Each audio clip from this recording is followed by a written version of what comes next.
दोस्तों इस वीडियो पे आने से पहले आपने टेलीकिनेसिस के ऊपर बहुत सारी वीडियोस देखी होंगी। तो क्या आपको ये बात पता है कि टेलीकिनेसिस का असली मतलब क्या है? और क्या आपको पता है टेलीकिनेसिस दो अलग भाषाओं के शब्दों से मिलकर बना है? और आपने टेलीकिनेसिस को साइकोकिनेसिस के नाम से भी जरूर सुना होगा। तो क्या आपको ये बात पता है कि टेलीकिनेसिस और साइकोकिनेसिस दोनों ही टर्म अलग अलग हैं, यानी दोनों का ही मतलब अलग होता है। तो इस वीडियो में हम बात कर रहे हैं एक रहस्यमय टॉपिक टेलीकिनेसिस के बारे में। So hello friends, welcome to my channel. मेरा नाम है अमन, मैं हूँ अपनी छोटी बहन मुस्कान के साथ, और आज हम बात करने वाले हैं टेलीकिनेसिस कुछ ऐसी रहस्यमयी बातों के ऊपर जिस पे शायद आपने कभी ध्यान ही नहीं दिया। तो आइए बिना किसी देरी के इस वीडियो को शुरू करते हैं।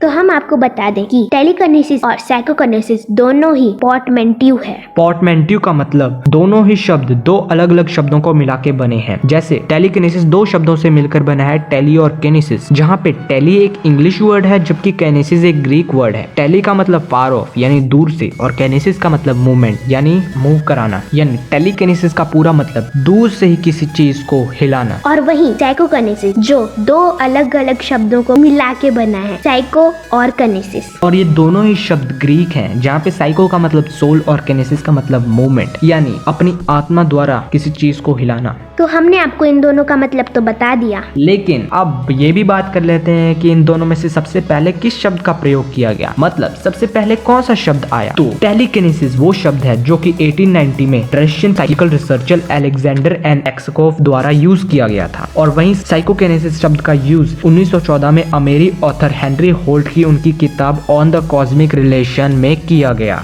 यानी कि टेलीकिनेसिस वर्ड पहले आया है। तो हमने आपको वीडियो की शुरुआत में बोला था कि साइकोकिनेसिस और टेलीकिनेसिस दोनों अलग अलग टर्म्स हैं। तो इस बात का जवाब हम आपको अब देने वाले हैं। तो पैरासाइकोलॉजी, फिक्शनल यूनिवर्स और न्यू एज बिलीफ के हिसाब से साइकोकिनेसिस टेलीकिनेसिस से अलग है। कैसे? तो टेलीकिनेसिस का मतलब होता है दूर से किसी चीज को मूव करना, जो कि दो फोर्सेस काफी आराम से कर देती हैं, जिसमें से पहली फोर्स का नाम है मैग्नेटिक फोर्स और दूसरी फोर्स का नाम है ग्रेविटेशनल फोर्स, जो कि बिना किसी फिजिकल कनेक्शन के एक चीज को आसानी से मूव कर देती हैं। इसलिए हम टेलीकिनेसिस को साइकोकिनेसिस से अलग मानते हैं, क्योंकि साइकोकिनेसिस का साफ मतलब होता है अपनी आत्मा से किसी चीज को मूव कराना। यानी साइकोकिनेसिस एक पैरानॉर्मल एक्टिविटी के अंदर आता है, और साइकोकिनेसिस वो करेक्ट वर्ड है जिसे हम साइकिक एबिलिटीज में यूज कर सकते हैं। लेकिन क्योंकि टेलीकिनेसिस की उत्पत्ति पहले हुई, इसलिए आज पूरी दुनिया में टेलीकिनेसिस साइकोकिनेसिस से ज्यादा फेमस है। लेकिन अगर हम साइंस की माने तो साइंस ने अब तक टेलीकिनेसिस को प्रूव नहीं किया है। हालांकि अभी भी काफी सारे मॉन्क्स साधु ऐसे हैं जो कि ये कहते हैं कि अगर हम अपने शरीर में 7 चक्रास को एक्टिवेट कर लें तो हम ऐसी साइकिक एबिलिटीज जैसे टेलीकिनेसिस का प्रयोग काफी आसानी से कर पाएंगे। लेकिन साइंस कहता है कि अगर टेलीकिनेसिस प्रूव हो गया तो फिजिक्स के काफी सारे लॉज को वायलेट करेगा, जैसे कि inverse square law, the second law of thermodynamics, the conservation of momentum and energy.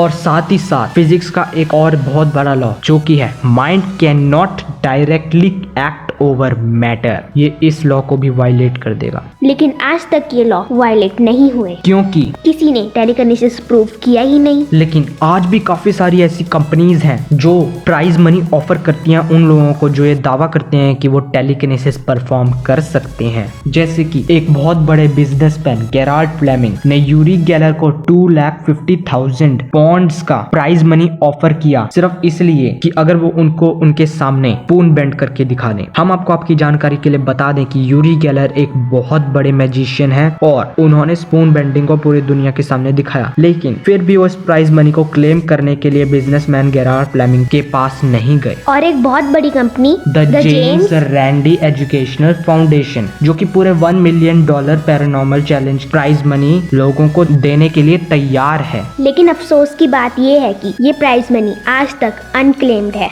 USA में काफी सारे ऐसे सर्वेज हुए सिर्फ ये देखने के लिए लोग इन अंधविश्वास पे कितना मानते हैं। हालांकि जब 2006 सितंबर में वहां पे एक सर्वे किया गया रिलीजियस एंड पैरानॉर्मल टॉपिक्स के ऊपर, जिसमें 1721 अमेरिकन को मेल करके ये पूछा गया कि वो इन पैरानॉर्मल एक्टिविटीज पे कितना बिलीव करते हैं और क्या हम पूरी दुनिया को सिर्फ अपने माइंड से कंट्रोल कर सकते हैं। तो उसमें से 28% मेल और 31% फीमेल ने स्ट्रांगली अग्री किया है। तो इसका मतलब लोगों का माइंडसेट कुछ ऐसा है कि वो इन पैरानॉर्मल एक्टिविटीज से ज्यादा जुड़े नहीं, लेकिन फिर भी वो इससे स्ट्रांगली अग्री करते हैं कहीं ना कहीं। हालांकि दुनिया में ऐसे काफी सारे लोग हुए जो ये दावा करते हैं कि वो टेलीकिनेसिस कर सकते हैं, लेकिन सारे के सारे फेक निकले। जैसे कि उनमें से कुछ लोगों के नाम एडवर्ड इजिडोर बगवेट, यूसेपिया पैलाडियस, एनीमेरिस काबल और यूरी गेलर, जिनके बारे में हमने आपको बता ही दिया। इनको भी काफी सारे प्राइज मनी के ऑफर आए, लेकिन कोई भी वहाँ पे नहीं गया क्योंकि सबको पता था वो ट्रिक्स करके लोगों को बस झांसा देती हैं। तो मॉन्क्स का मानना है कि हम टेलीकिनेसिस कुछ एक्टिविटीज करके सीख सकते हैं, जैसे कि मेडिटेशन। हमको हर रोज मेडिटेशन तो करनी ही चाहिए। मैं इस साइकिक एबिलिटी के लिए ही बात नहीं कर रहा, बल्कि मेडिटेशन करने से हमारी कॉन्सेंट्रेशन बढ़ती है और हमारे अंदर अपने सराउंडिंग्स को लेकर ज्यादा अवेयरनेस आती है, जिससे हम एक काम में आसानी से मन लगा सकते हैं। मेडिटेशन के अलावा भी उन्होंने काफी सारी एक्टिविटीज कही, जैसे कि वो अलग अलग बिलीव्स के ऊपर आती हैं, लेकिन हम ट्राई कर सकते हैं, उससे भी हमारी फोकस एंड कंसंट्रेशन बढ़ती है। हम चाहें तो ची प्रैक्टिस कर सकते हैं, जिसमें हम अपने हाथों में साई बॉल बनाते हैं, और क्वी गोंग भी काफी सारे लोग करते हैं। ऐसी एक्टिविटीज अगर हम रोज ही सुबह उठ के करें, कम से कम हाफ एन आवर ऐसी चीजों को दें, योगा करें, जंक फूड को ना करें, तो हम काफी आसानी से टेलीकिनेसिस सीख सकते हैं। तो यही कुछ स्टेप्स बताए थे उन मॉन्क्स ने टेलीकिनेसिस को करने को।